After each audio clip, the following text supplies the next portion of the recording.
Digital decorations in 60 seconds. Projection type, TV.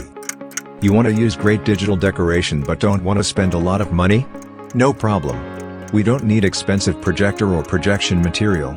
We just use what you already have. Your television. If you don't have a USB stick or SD card, it's best to buy one now. As soon as you are back home, buy the necessary effect videos on the internet, for example at AtmosFX. Download the videos labeled TV mode. Unzip the zip folder and copy the content to the USB stick.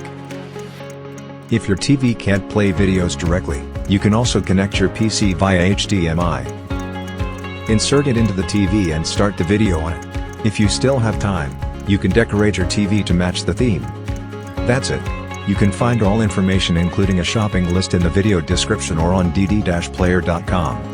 You still have questions? Then write them in the comments.